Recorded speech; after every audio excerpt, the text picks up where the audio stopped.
Il-Mediterranja Film Festival it-tieni edizzjoni tiegħu intemmet b'mod spettakolari fit-tmiem il-ġimgħa li għaddiet wara ġimgħa ta' attivitajiet mill-iżjed attraenti kompla jħajjar lil numru ta' produtturi barranin li ġew f'pajjiżna u issa ddeċidew li jmexxu l-produzzjonijiet tagħhom minn pajjiżi kbar biex jiġu jaħdmu ma' Malta. Dan intqal mill-Kummissarju tal-Films Johan Grek f'intervista ma' One News jumejn wara li intemm il-festival li rrikonoxxa artisti ta' fama dinija u qed ikompli jagħmel reklam b'saħħtu lil pajjiżna.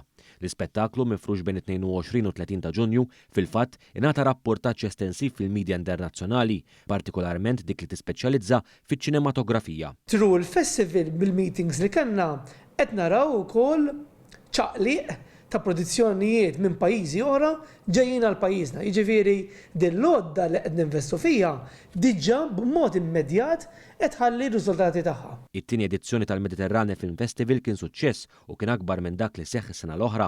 F'pajjiżna ġew aktar minn 300 delegat u 20 ġurnalist internazzjonali.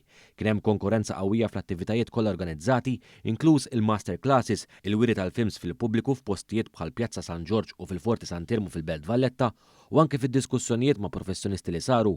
Hawnhekk Grek sostna li l-mira tiegħu hi li jirdoppja l-valur li jġibu l-films fl-ekonomija Maltija waqt li nħolqu aktar impjiegi ta' kwalità waqt li dawk li huma diġà involuti qed jaħdmu matul is-sena kollha differenti minn żminijiet oħrajn meta din l-industrija kienet topera biss b'mod staġjonali. Lan tagħna huwa wieħed li nkomplu noħolqu il-jobs f'pajjiżna, il-jobs fil-films f'pajjiżna. L-investiment li qed nagħmlu fil-festival qed ikollu impatt ekonomiku akbar minn dak l-investiment li nkunu inizjalment għamilna u għalhekk ta' min jgħid li l-industrija tal-films qed igawdi minnha kulħadd u wkoll qed tkun mutur ekonomiku għal pajjiżna. Il-Kummissarju tal-Films qal li minn dan il-ġid li qed jinħoloq fl-industrija hemm xi ħaġa għal kulħadd, inkluż permezz ta' Screen Tourism fejn għadhom kemm ġew firmati żewġ ftehimiet bejn il-Kummissjoni tal-Film mal-Awtorità Maltija tat-Turiżmu u Heritage Malta.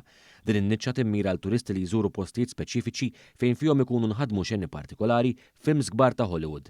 Staqsejna lill-Kummissarju tal-Films dwar kif inħares il-qudiem dwar din l-industrija dar anke fil-kuntest li s-sena d-dieħla se jitfakkar il-100 anniversarju mill-ewwel film li nġibet f'Malta fl-1925. Lan tagħna huwa li noħolqu a world class film industry f'pajjiżna.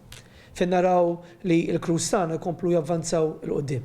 Fejn naraw li uliedna ikollhom opportunità il-qudiem jidħlu f'din l-industrija tal-films, ikollhom karrieri jkomplu javvanzaw il-qudiem.